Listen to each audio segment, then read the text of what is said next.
Good morning, it's Rob. We're in Cypress, Texas. It's May 6, 2025, probably about 70 degrees, a beautiful day.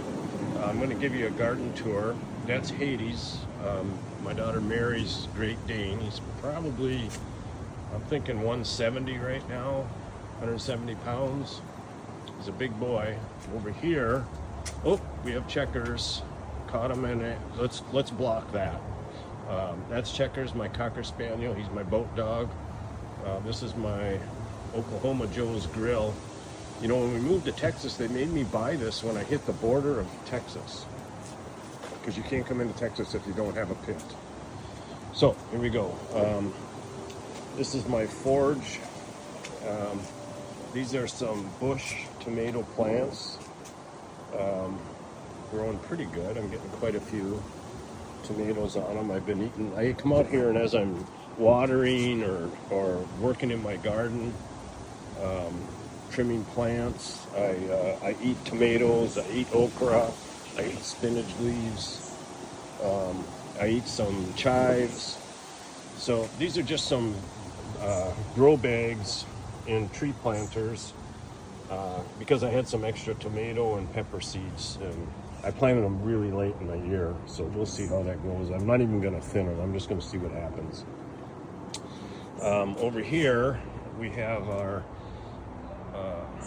covered wagon cart that Mary and I built when we moved to Texas about 11 years ago, my daughter. And inside of that cart, I have a washing machine. You can't really see them. You can see the water down in there. There's one inch there. You can see the white rim of it. I have 3 washing machine trays that catch water under washing machines, and then these I have about 4 planters in each one of those 3 trays, and then this is just a 7-gallon or 13-gallon Target toy tub, and I have water reservoirs built into the bottom there, about 3 inches of water underneath underneath the soil, and I fill those with these pipes. So I have 2 ways here of retaining water, and I also have grow bags down in the bottom here. Those suck moisture out of the washing machine trays and up into the plants. Up above, I have a wire mesh here where my squash can run that mesh. They're not doing it very well this year. Last year, I had squash plants laying all over this wire with squash laying on top, so it's like a shelf. Then I have various planters that I've made. These are designed to be compost pile. So I put my compost in here, which feeds the planter, and then right here I have a hole. So this down below here is a water reservoir. So they're like, so I put my food waste in these. This is just a leftover planter. It's got one of Anita's plants in the center here that died from the frost, but now is coming back. These are Malabar spinach that are all the Malabar spinach that you're going to see is all self-seeding. They're prolific seed producers. The seeds fall down, so I didn't plant any of this Malabar spinach. It's all over the place, and this is really good spinach. I come out and I just grab a couple of those and eat them. Now you might notice that some of this is all organic. I'm not using any pesticides this year. You'll notice that some of my vines, my squash vines, are being attacked by the Texas vine boring bug. I killed 3 of them this year when I saw them. Last year, I went an all-out attack. I abandoned organic. I sprayed everything with pesticides every day. Every day I walked around here, I was looking for the grubs, and I was looking for the fly that lays the grub, and I was spraying them with pesticide. And by the end of last year, every single one of my squash vines was full of the grub. And it goes right up the vine and travels up the vine and kills it. So with that all, plus I bought hotels that were supposed to catch the male fly. I was killing flies with fly swatter. So I was an all-out attack. In fact, I even bought nematodes at the beginning of the year and put them in all the soil, and it was for nothing. Every single one of them died from it. So this year, I'm just going back to organic, no pesticides, and you know, they're growing pretty good. Like this one right here, this is a miniature spaghetti squash. All the little green ones are miniature, and then all of the bigger white ones, or whatever that is, light green, those are regular spaghetti squash. And I love spaghetti squash. And what happens is I plant it early, it grows out, it starts producing fruit, and then the vines start dying because of the grub. But then I just take the fruit and bring it in the house and let it ripen, and it works fine. The other thing I did last year is every time I found a vine that had a grub in it, I pulled that vine out and I started cutting up the vine with a scissors until I found the grub. I cut the grub in half and put them in my compost pile. I killed, I forget the exact number, but it was over 140 of those grubs last year. So all of that all-out attack on them, and they're back this year. And it didn't stop them last year. So this is something new I tried this year. I'm looking I got everything off the ground because there's so many ants. The soil here in Texas just is really difficult to grow in. So all of the soil here, almost all of it I've composted myself. And it's almost all,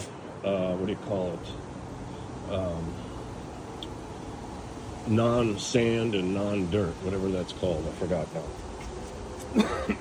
So this is just me trying to get more sunlight. This is south. So this cattle panel I put up here is going to catch the southern sun and not be blocked by the top of my wagon here. Down here I have a grain trough. Cost me $10. I put little fittings in it, so when this fills up with water, it runs out and then back into each one of those 3 planters. And I'm just trying this out. I don't know how good it's going to work. So all I'm doing is I'm keeping the tomato plant on the bottom side of the cattle panel. So I am tying it every now and then, but it's really only because it's sagging. I'm tying it up. So we'll see how this works. And I come out every day and I look for ripe tomatoes like this one right here, and I eat them as I work. So I don't have to, all of this water here is from the rain yesterday. Excuse me. I'm choking on my tomato. For real. Sorry about that. Okay, so now look inside here. I have 6 of these planters. It's just a planter that I drilled a great big hole in. I used a torch to soften the plastic, and then I put a piece of PVC in. So it looks like a little teapot. But this is where I put my garden waste up here. So it's another way of composting material within the planter. Here's some grass growing. Wow, look at that. That's gotta go. Sorry about the delay here, but I want to get it while I'm thinking of it. Okay, now also on these planters, I drill a hole about 3 inches up in the back. You can see that black spot. That's where, so at the bottom of each one of these little planters, that's another reservoir for water. So I've placed the compost material right in the planter, plus I got internal water reservoir. Here's another grow bag that I just stuffed up there. Let's see. So these are all different kinds of tomatoes. Most of them are sweet Chelsea. I bought them from a lady for, what was it, like $1.50 each. You know, if you go to Home Depot, they're $5 each, and the plants are terrible. And so these were really good looking plants for $1.50 a piece. She was selling them out of her house. I bought all of these, and then I gave her a big tip. Probably cost me just about as much, but you know, you just got to take care of the privateers. So these are just some pots that I have, and underneath the pot I have a roller cart, but it actually does act as another water reservoir. There's about 1 inch of water at the bottom of each of these. I'm hoping it wicks up. This here is my rainwater catchment system. Just a bunch of leftover tubs that I had. Not very elaborate, but when I go to water now, I'll take my green watering jug, and I'll fill it up from these until they're empty, and then they fill again on the next rainstorm. So let's just keep going around this wagon. So this is the miniature spaghetti squash. Here's a Chinese long bean plant. I've planted quite a few of those. I love those long beans. Here's Malabar spinach growing. Hope I don't choke again. Now, you can see the effects of the grub right there. So this plant right here has, let's see if it's got any squash on it. I don't know if that one has any, but this one's all eaten up by this one right here for this plant, this spaghetti squash. There, you can see it's all, the plant has been attacked by the grub. That's those brown spots. And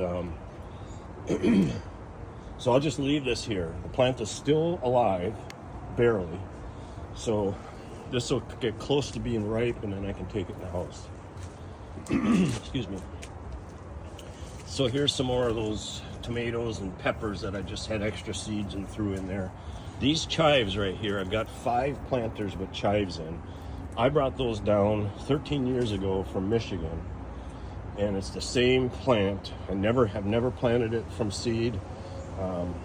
And actually, when this goes to seed, the reason I have 5 planters with chives in it is because it reseeded itself in some of my other planters. Like there's one right up in there with chives. So I put all kinds of leftover junk that I had. Here's a PVC pipe. Here's a piece of 2x2. Here's just a chunk of wood. So I just put all of that up and to create trellises.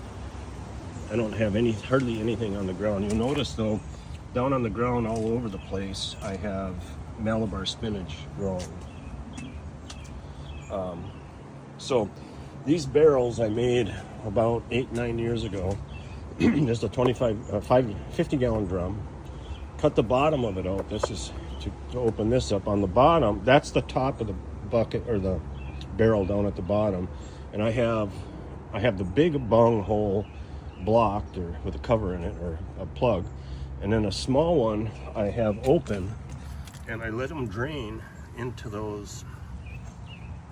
a container, and then I pour that back in. So I'm always recycling my nutrients. I get very little water going on the ground. And these tubes, I have various different styles that I was experimenting with. I fill these with compost. And this year I actually planted seeds in it. And then next year I won't put any seeds in it, and I'll just fill it up to the top with kitchen waste and let it rot. And then the reason I did that is because I was actually growing worms in these buckets, and I have the drain pipe that's got holes in it so the worms can go in and out of the compost area. I don't know if I have any worms right now in here. I haven't put any in a couple of years. Whenever I find a worm on the ground though, which are very few down here in Texas, I put them in there. So each one of these has about 50 of these slots. The way I created those slots is I take a saber saw, jigsaw, and cut a strip. Just cut one groove, not a groove, but just cut one line. and then I heat this up with a torch, and then I have a 2x4 that I put a taper on the end, and when it gets a little bit soft, I can kind of wiggle that 2x4 into the slot that I've cut with the saw, and then as I heat this up with a torch, I can push that 2x4 right down inside of it, and then pull it down this way to create the little outside trough here. Works really good. This is the north side of the barrels that we're looking at here, so they don't. I do have some trouble getting things to grow. Originally, I was going to put these on wheels so I could rotate them, but I don't have any. I didn't want to spend the money on the wheels after all. Here's another one that I designed. It's got 4 vertical tubes, and it's got plants growing out of all of these holes. It goes all the way down. I water those from up above. There's Malabar spinach growing out of there. There's a okra plant right there growing out of the top of that tube. I haven't done a good job of telling you what plants I have. Here's another okra. Okra grows good down here, and I love it raw. I don't cook it.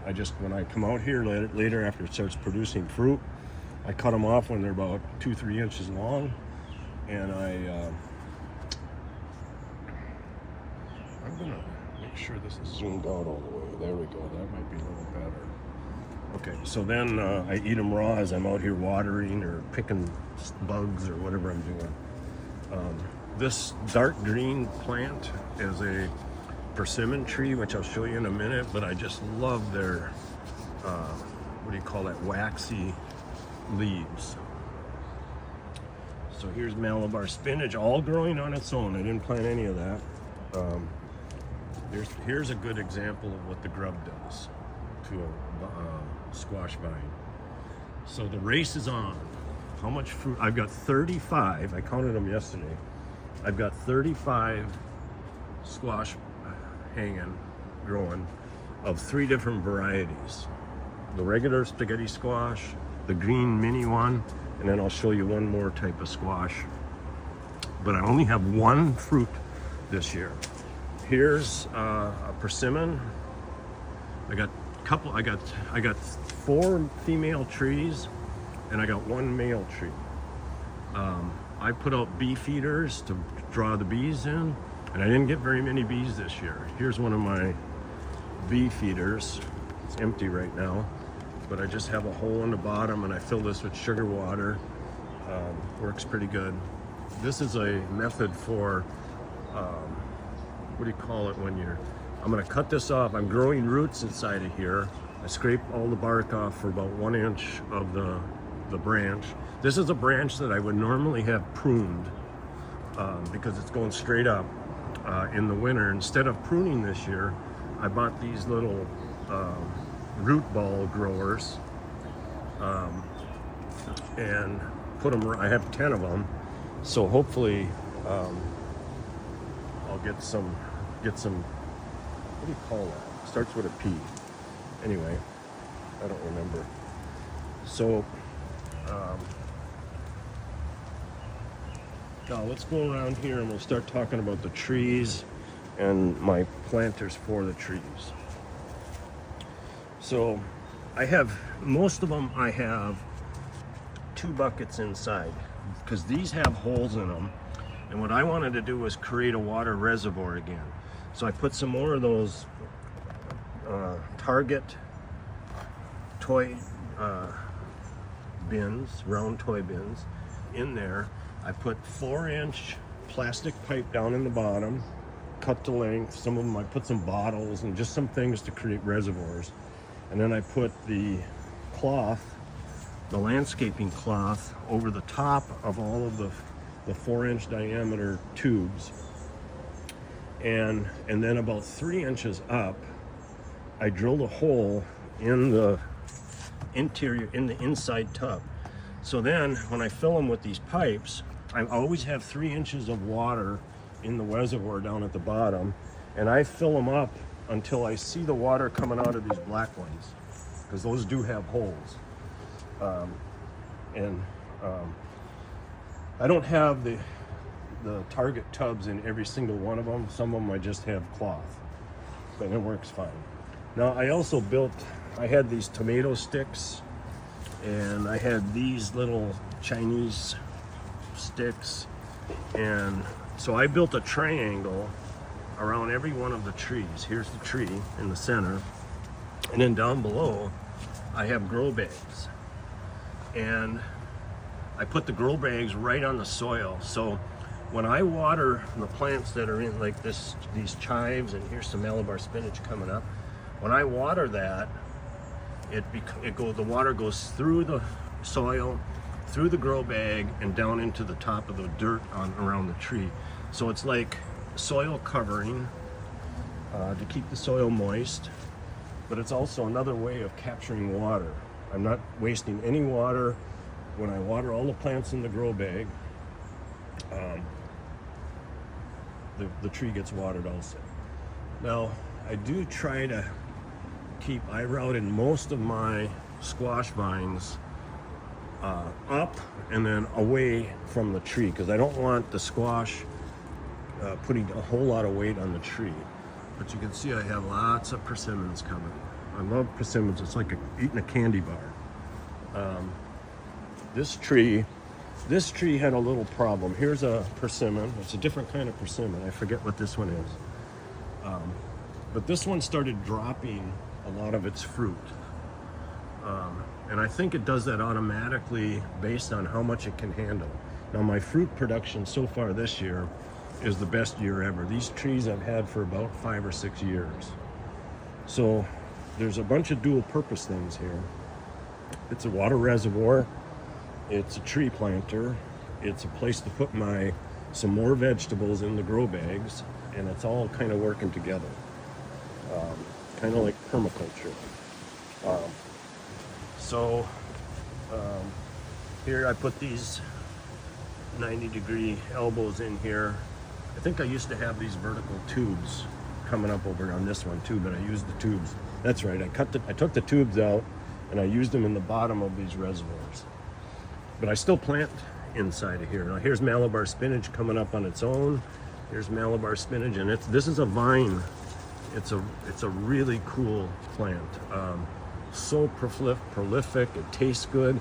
Even the leaves are nice and waxy, but they're really like I can squeeze moisture out of these. Look at that. So I chop and drop all of this spinach. Every time I get a spinach leaf that doesn't look right, I pick it and I drop it on top of my soil. So let's keep going. Here's some more okra. That'll be producing okra all the way into about October. It starts out slow, but it can handle the heat of the summer. Like by the end of June, I'll probably have all of these vines gone. They'll be the grubs will have killed them. I'll have picked all of the squash. I'll have it in the refrigerator. But the Malabar spinach, one of the other advantages of the Malabar spinach, which is, here's some more coming up here, these great big nice leaves, that it can handle the sun. So it's like it's like a shade cloth. It will shade the rest of the plants, and it'll handle the sun all summer long. Now this particular planter, here's some more, not okra, chives. I love those chives too. They taste a little bit like an onion, but they're sweet. So I put that in cottage cheese and salads and stuff. But this tree died here, so that's one of the reasons that I've got those green root ball growers. When I cut that branch off, I'm going to be replanting a tree in this bin here.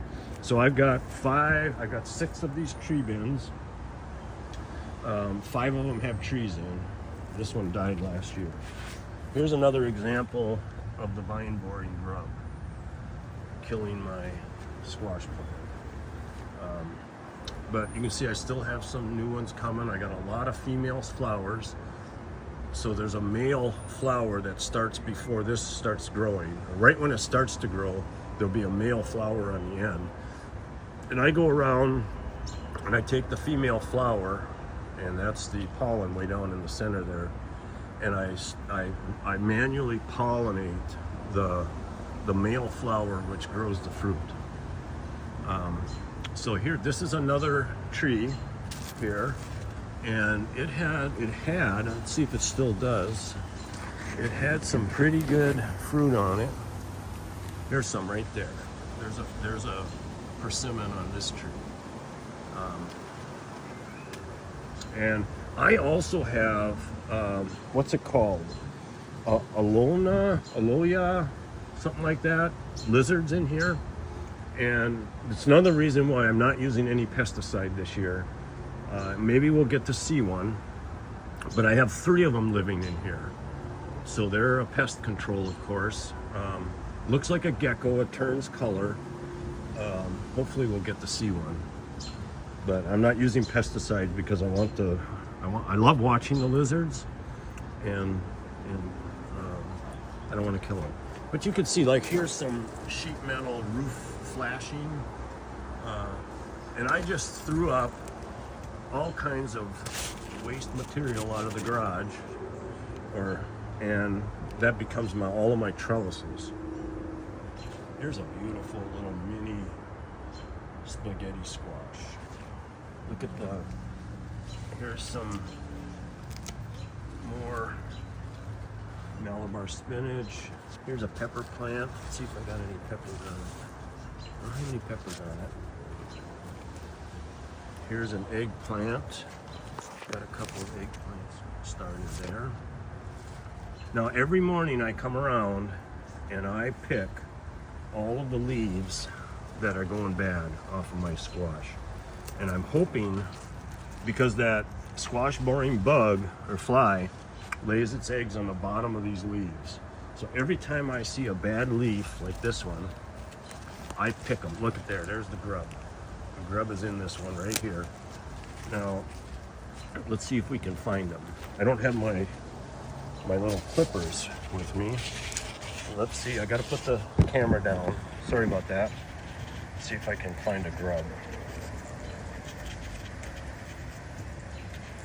No, he's not in there. There we go. Usually I'll find the grub right in there, and then I'll cut them in half and throw them in the compost. This is my compost system. This is the first one. I put garden waste and food waste in it. Everything goes typically in the first one. And then this is the end over here. And I just have 3 bins stacked. They all have holes in the bottom. There's compost in each one of them. So this compost is done and ready. This is almost ready. That's my second most ready. This one, so as we go to the left, to the right on each one of these, this is the newest one. And what I'll do is, as soon as I empty these here, I'll transfer this one, top and the bottom. I'll transfer it into the next bin, which empties this bin. So I empty that one into the planters, then I empty this one into that one, and then I empty this one into that one. And it's almost like having a compost tumbler, so to speak. So I get, and these are just used garbage cans. They all have holes in the bottom, so I'll water them every once in a while. See that one right there? Got a big hole in the bottom. So they do drain, but they do retain some water as well. So I jumped ahead, but let's see here. This is the 1, 2, 3. This is the 4th tree we looked at, and there's some more persimmons. Wait a minute, that's weird. This is my male tree. Huh, I have never had persimmons on the male tree. What is up with that? See, look, there's no persimmons, and you can see if you look close, see all those little curled things coming off of the branch? That's where all of the male flowers were. Look at that, there's some more. I didn't even notice that. I didn't think a male tree produced fruit. I've never had any fruit on this tree. I'm really diligently taking care of them this year too. I put a lot of food waste in them. I put a lot of compost in them, and I've been watering every day because I've been here, not working anymore, retired. So I'm doing a much better job of taking care of them. So that's cool. Okay, now here's my what is it, third kind of squash. It's an Italian rampant squash. This whole membrane here is like solid. There's no seeds in it. There's only seeds down in the ball on the bottom. So what I do with this is I take and I cut it into lengths, and then I have one of those things where you turn something on it and it creates spaghetti like. So I turn that into spaghetti type squash, and I put it in the air fryer. You can also cut it like a cucumber in slices and put it in the air fryer, and it's really good squash. Now this year, for some reason, I only planted one package of seeds, and I only have one squash. The plants just did not take off this year for that breed, or whatever it is, strain or whatever.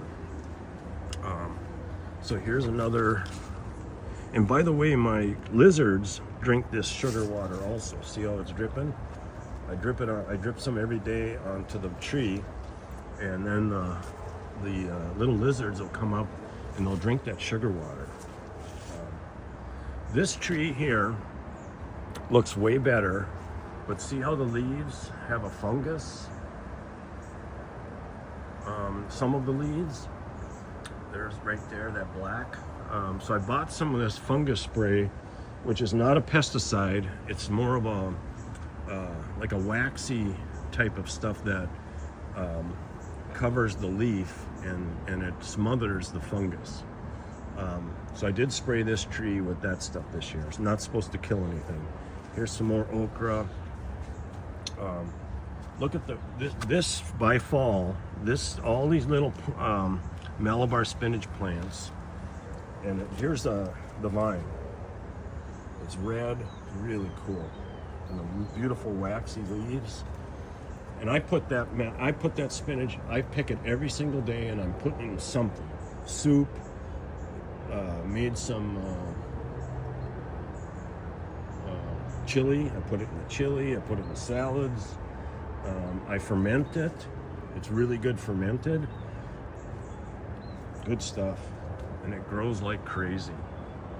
So again, I have something up here for a trellis all over the place. Also, this spring, I'm trying to train these trees to grow in a shape that I want. Plus this fruit gets really heavy. So I put these strings, this was hanging way down, and my dog kept rubbing his back. My dog likes to rub his back on these branches. He'll purposely walk under them. So I've got him up above his height. And you'll notice here, this is old growth. From here all the way to here is growth from this here, that lighter colored branch. They grow fast.